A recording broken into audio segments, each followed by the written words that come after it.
Assalamualaikum warahmatullahi wabarakatuh. Pernahkah kau merasa seolah hidup ini hanyalah bayangan yang terus berlalu? Bahwa di balik setiap tawa, setiap tangis, ada sesuatu yang jauh lebih dalam. Sebuah panggilan halus yang menuntunmu untuk berhenti sejenak dan mendengarkan. Bukan dengan telinga, tapi dengan hati. Perjalanan ini bukan tentang dunia luar, tapi tentang pulangnya jiwa ke asal cahaya. Dan mungkin malam ini, saat kau mendengar suara ini, pintu itu akan mulai terbuka perlahan dari dalam dirimu sendiri. Bab 1. Panggilan dari alam ruhani. Ada saat dalam hidup seseorang ketika hiruk pikuk dunia mulai kehilangan maknanya. Suara-suara dunia yang dulu terasa penting, kini berubah menjadi gema hampa yang menyesakkan dada. Hati mulai resah tanpa sebab, langkah terasa berat, dan jiwa seperti mencari sesuatu yang tak bisa dijelaskan. Di sanalah, di tengah kegelisahan yang suci itu, terdengar sebuah panggilan yang sangat lembut. Tidak melalui telinga, tapi melalui kedalaman rasa. Ia datang bukan dari luar, melainkan dari dalam. Dari tempat yang telah lama kita lupakan. Panggilan itu tidak berteriak, ia berbisik, dan hanya mereka yang diam dalam hatinya yang bisa mendengarnya. Saat suara itu datang, kita tidak bisa lagi berpaling. Ada sesuatu yang lebih tinggi dari logika, lebih dalam dari emosi, yang menggerakkan jiwa untuk mencari jalan pulang. Itulah panggilan ruhani, panggilan dari Sang Asal yang menunggu dengan sabar, agar kita kembali mengenali diri sejati yang selama ini tertutup oleh kabut dunia. Panggilan ini tidak datang kepada setiap orang pada waktu yang sama. Ia muncul hanya ketika hati telah siap untuk diguncang, ketika dunia tak lagi mampu memberi rasa tenang. Karena untuk mendengar suara Tuhan, seseorang harus lebih dulu kehilangan keinginan untuk mendengar suara dunia. Maka kegelisahan bukan kutukan, tapi rahmat. Ia adalah tanda bahwa jiwa sedang dibangunkan dari tidur panjangnya. Seperti bunga yang perlahan membuka di bawah sinar fajar, hati pun mulai mengembang di bawah cahaya kesadaran ilahi. Dalam kesunyian malam, di sela-sela zikir yang lirih, ada sesuatu yang bergetar di dalam dada. Itulah getaran pertama dari hidup yang sejati, hidup yang tidak diukur oleh napas, tapi oleh rasa hadir bersamanya. Namun, perjalanan ini bukan perjalanan yang mudah. Ia bukan tentang menemukan sesuatu di luar, melainkan menyingkap tabir di dalam. Di sana kita akan berhadapan dengan bayangan diri sendiri, dengan ego yang menolak tunduk, dengan masa lalu yang meminta pengampunan. Setiap langkah menuju Allah adalah langkah meninggalkan diri sendiri. Dan semakin dalam seseorang masuk ke dalam dirinya, semakin banyak yang harus ia lepaskan. Rasa bangga, rasa ingin dikagumi, bahkan rasa ingin dianggap suci, semuanya harus lenyap agar yang tersisa hanya satu: kerendahan hati di hadapan Sang Pencipta. Bila hati telah siap, maka semesta akan memberi tanda. Kadang dalam bentuk peristiwa yang mengguncang, kadang dalam keheningan yang menusuk. Allah berbicara melalui segalanya, tapi hanya hati yang terjaga yang mampu mengerti bahasanya. Sebuah kehilangan bisa menjadi panggilan, sebuah kesedihan bisa menjadi jalan pulang. Tidak ada yang sia-sia bagi orang yang sedang mencari Tuhan. Sebab setiap hal yang terjadi, baik indah maupun perih, hanyalah pesan rahasia agar kita kembali mengingat siapa diri kita sebenarnya. Dan ketika akhirnya seseorang menjawab panggilan itu, sesuatu yang tak terlihat berubah di dalam dirinya. Pandangannya menjadi lebih dalam, kata-katanya menjadi lebih lembut, dan hatinya mulai memancarkan cahaya yang sulit dijelaskan. Ia tidak lagi berjalan sendirian, karena kini hatinya tahu arah pulang. Inilah awal perjalanan ruhani, bukan perjalanan kaki, tapi perjalanan hati. Sebuah perjalanan yang sunyi, lembut, namun penuh keajaiban.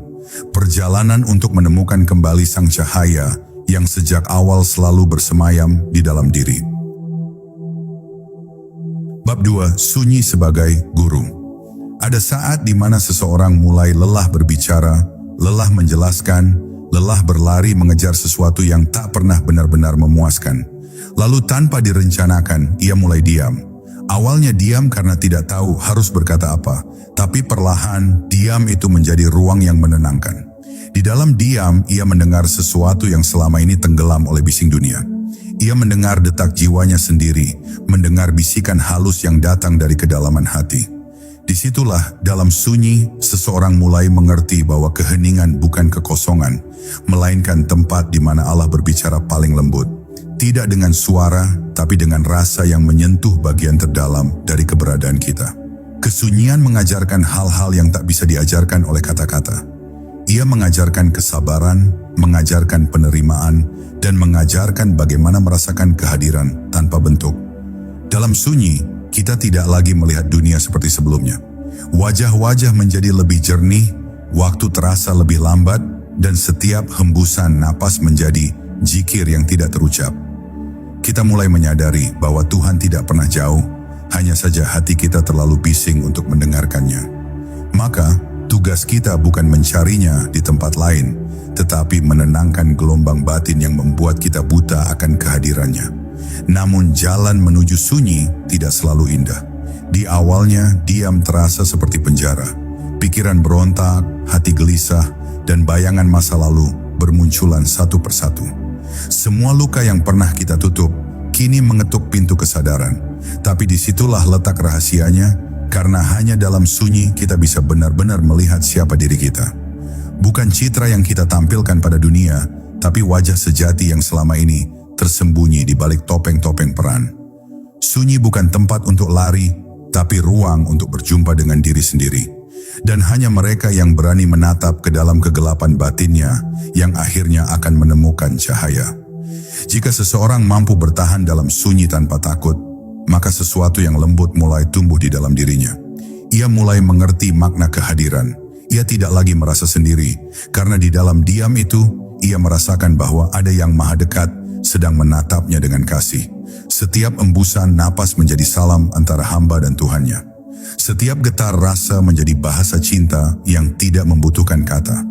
Ia mulai belajar berbicara dengan Allah bukan lewat suara, tapi lewat keheningan yang hidup. Dan ketika hati sudah betah dalam kesunyian, mata batin pun mulai terbuka.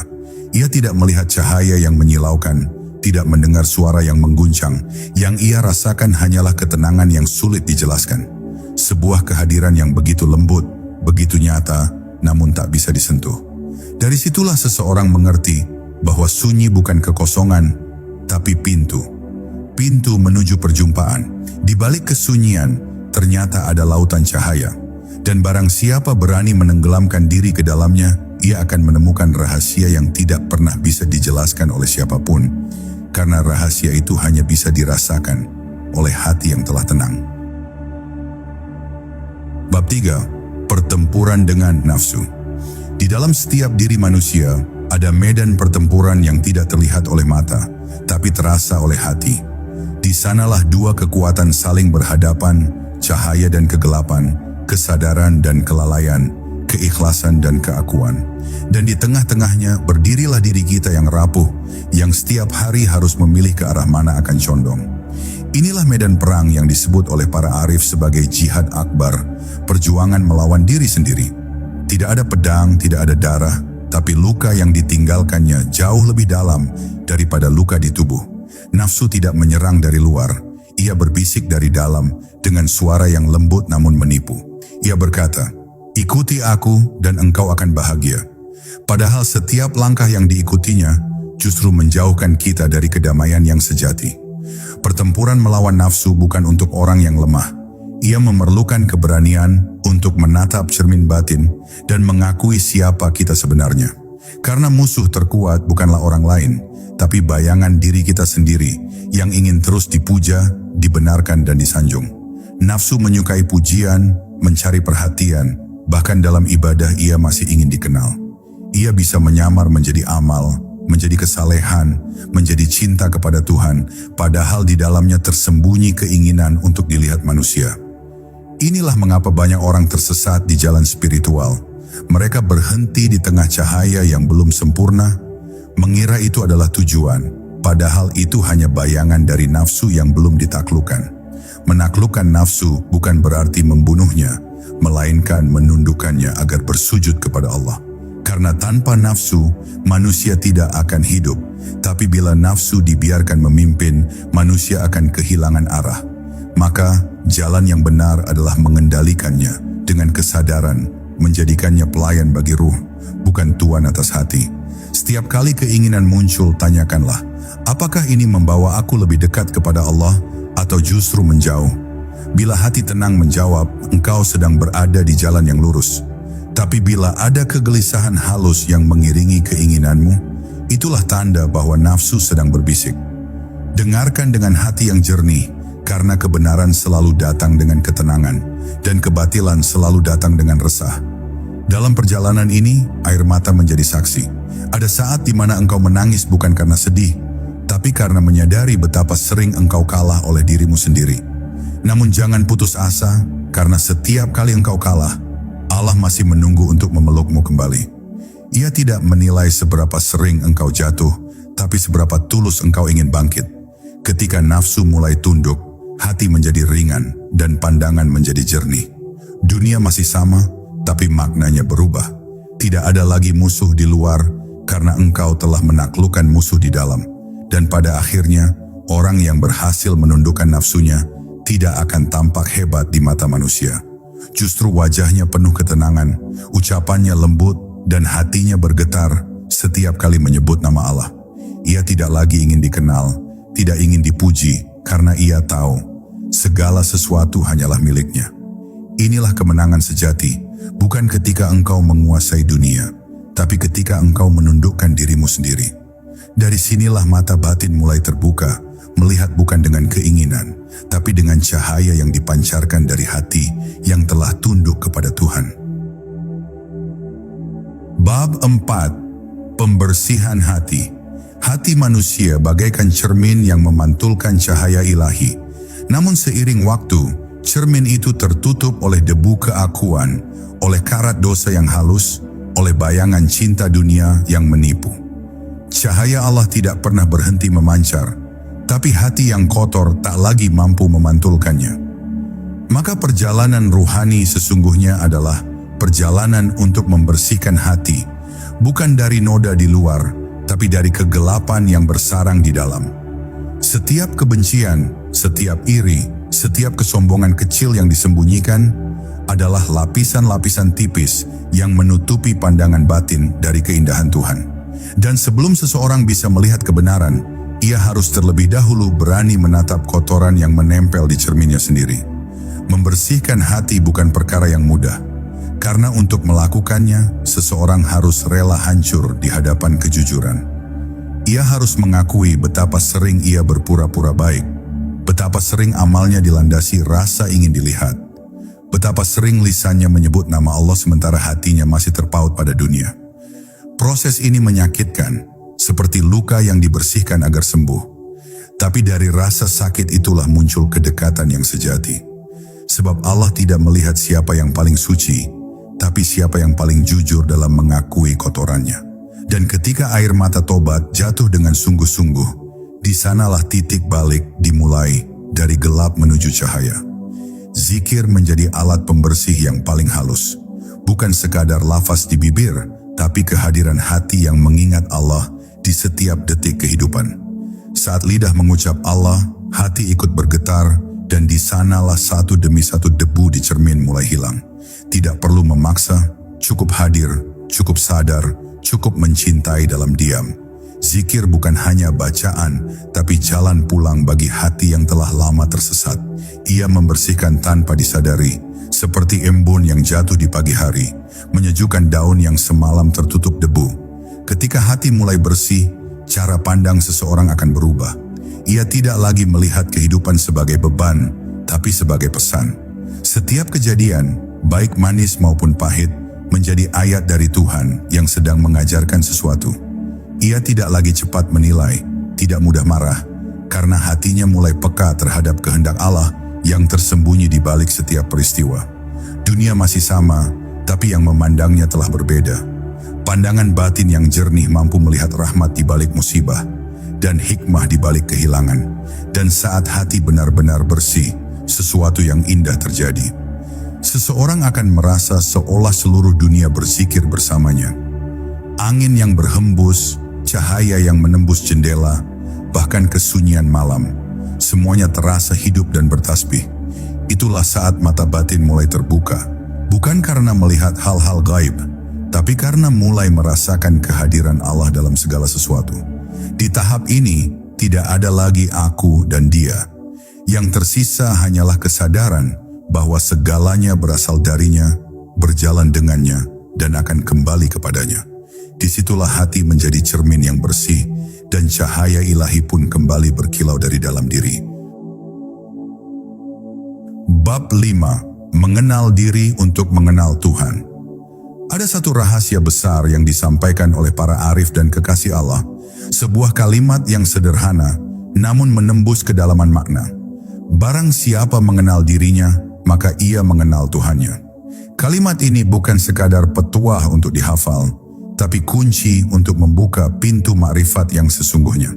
Sebab bagaimana mungkin seseorang mengenal Tuhan bila ia belum mengenal dirinya sendiri? Kebanyakan manusia sibuk melihat keluar, mencari tanda-tanda di langit dan bumi, tetapi lupa bahwa tanda paling agung berada di dalam dirinya sendiri. Di dalam jiwa setiap manusia, Allah telah menanamkan cermin yang memantulkan keindahannya. Namun sedikit sekali yang berani menatapnya dengan jujur.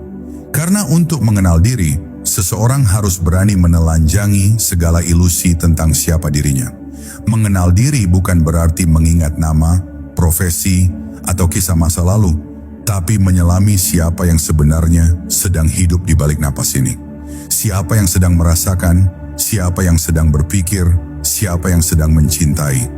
Dan ketika pertanyaan itu dilontarkan dalam keheningan yang dalam, seseorang akan menemukan sesuatu yang mengejutkan, bahwa dirinya bukanlah tubuh, bukan pula pikiran, bukan juga ego yang selalu ingin diakui.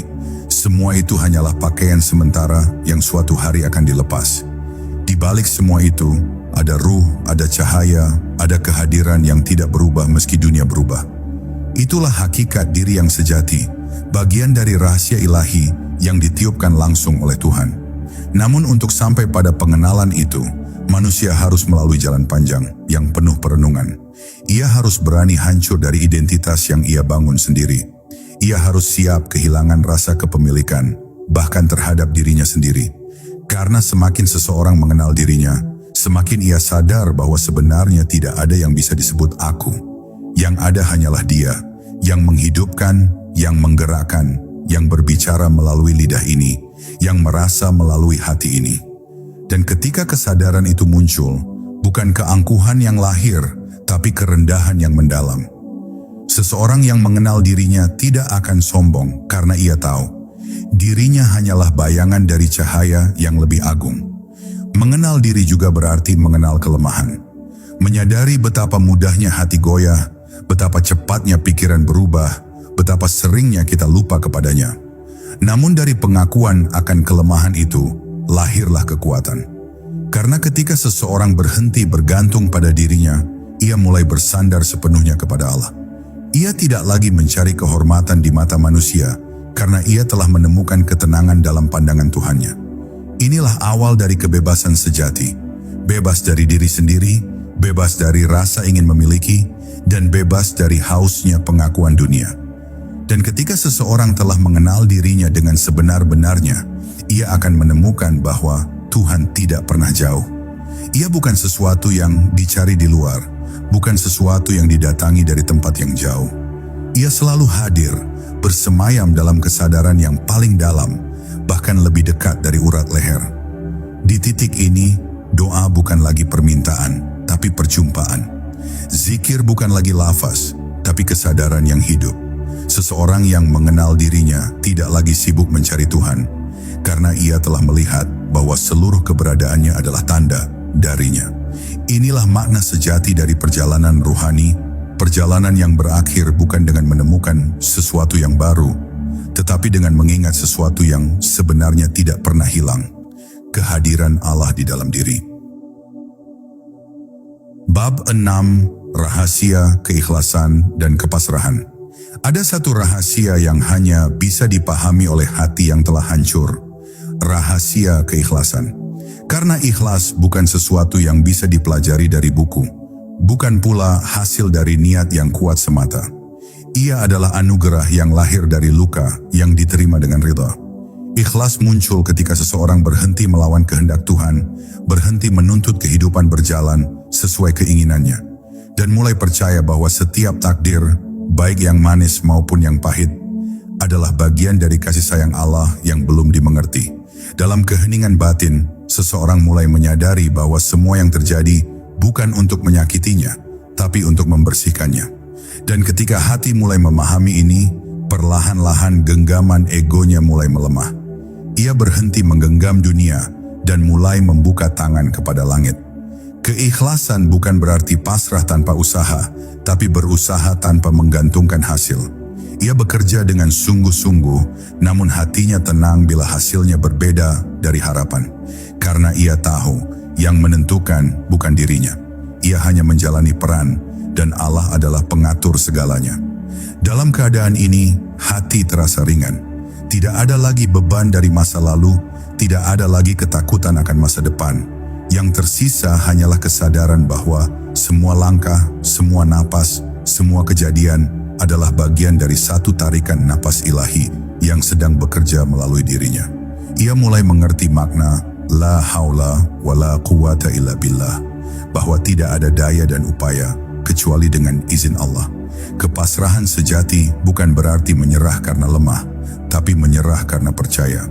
Ia seperti seseorang yang berdiri di tepi lautan luas dan akhirnya melangkah masuk tanpa takut tenggelam, sebab ia tahu air itu adalah bagian dari kasih Allah sendiri. Ketika seseorang benar-benar pasrah, ia tidak lagi menolak apapun. Bahkan kesedihan menjadi tempat ia bersujud dan kehilangan menjadi alasan ia tersenyum. Karena baginya, segala sesuatu yang datang dari Allah pasti membawa hikmah, walau terkadang ia tidak mampu memahaminya saat itu juga. Kepasrahan adalah puncak dari keikhlasan, ketika hati tidak lagi bertanya, mengapa, tapi hanya berkata, Engkaulah yang Maha Tahu. Namun jalan menuju ikhlas seringkali disertai air mata. Ia menuntut seseorang untuk melepaskan banyak hal, orang-orang yang dicintai, impian yang dipegang erat, bahkan identitas yang ia banggakan. Tapi justru di sanalah rahasia terbesar tersembunyi. Karena hanya hati yang rela kehilangan segalanya yang akhirnya akan menemukan Allah. Saat seseorang sudah tidak memiliki apapun yang bisa ia genggam, barulah ia benar-benar merasa aman. Karena yang tersisa hanyalah dia. Dan di titik itu, air mata yang jatuh bukan lagi karena sedih, tapi karena lega. Lega karena akhirnya pulang. Dan ketika hati telah ikhlas sepenuhnya, dunia tidak lagi bisa melukainya. Ia tidak marah saat dihina, tidak sombong saat dipuji, tidak kecewa saat gagal, dan tidak terlalu gembira saat berhasil. Semua hal menjadi sama, karena semuanya datang dari satu sumber yang sama. Inilah rahasia yang menenangkan hati. Saat engkau berhenti melawan, engkau justru menemukan kedamaian yang tak pernah kau temukan dalam kemenangan. Disitulah mata batin melihat dengan jernih bahwa di balik setiap kejadian ada tangan lembut Tuhan yang sedang membimbingmu menuju kesempurnaan jiwa. Bab 7. Cahaya di balik ujian. Setiap manusia yang berjalan di jalan ruhani pasti akan melewati lembah ujian. Ada masa di mana langit terasa tertutup, doa seakan tak berjawab, dan hati seolah kehilangan arah. Di saat-saat itu, seseorang sering bertanya, "Mengapa aku?" Namun sesungguhnya, di balik setiap ujian, ada kasih yang tersembunyi. Allah tidak menghantarkan penderitaan untuk menghancurkan, tetapi untuk menyingkap tabir hati yang tertutup. Ia ingin kita melihat bahwa di balik segala kesedihan, ada cahaya yang menunggu untuk dikenali. Ujian bukanlah hukuman, melainkan panggilan lembut agar kita kembali padanya dengan kesadaran yang lebih dalam. Ketika hidup terasa sempit dan berat, saat setiap jalan tampak buntu, sesungguhnya itulah saat hati dipaksa untuk berhenti bersandar pada dunia dan mulai bersandar hanya kepada Allah. Ujian datang untuk mematahkan keangkuhan yang tersembunyi, untuk meluruhkan rasa mampu yang menipu, agar jiwa kembali tunduk dan sadar bahwa segala kekuatan bukan milik dirinya. Allah mencintai hambanya bukan dengan selalu memudahkan jalan, tapi dengan mengujinya agar tumbuh menjadi lebih murni. Seperti api yang menyucikan emas dari kotoran, ujian menyucikan hati dari sifat-sifat yang menodai keikhlasan. Dan ketika seseorang mulai menerima ujian dengan sabar, sesuatu yang halus terjadi di dalam dirinya. Ia mulai merasakan ketenangan yang aneh, bukan karena beban hilang, tapi karena hatinya berhenti menolak. Dalam penerimaan itu, ada kekuatan yang tak terlihat. Hati menjadi lembut tapi juga kokoh. Ia menangis tapi air matanya membawa kedamaian. Ia terluka, tapi dari luka itu justru memancar cahaya kesadaran. Begitulah rahasia ujian. Ia menyakitkan di permukaan, namun menyembuhkan di kedalaman. Banyak yang tidak tahu bahwa ujian adalah cara Allah berbicara tanpa kata. Ia mengajarkan cinta tanpa kalimat, hanya dengan peristiwa. Saat seseorang kehilangan apa yang paling ia cintai, sesungguhnya Allah sedang berkata, "Lihatlah, tidak ada yang abadi kecuali Aku."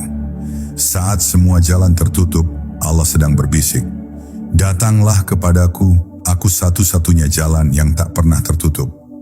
Inilah pesan tersembunyi yang hanya bisa didengar oleh hati yang diam, hati yang telah berhenti berteriak menolak takdir, dan mulai mendengarkan bisikan lembut kasih ilahi di balik segala kesakitan. Dan ketika seseorang telah melewati ujian dengan hati yang ridha, ia akan mendapati bahwa cahaya yang dulu ia cari ternyata tumbuh di dalam dirinya sendiri. Hatinya menjadi jernih, matanya melihat kehidupan dengan pandangan baru.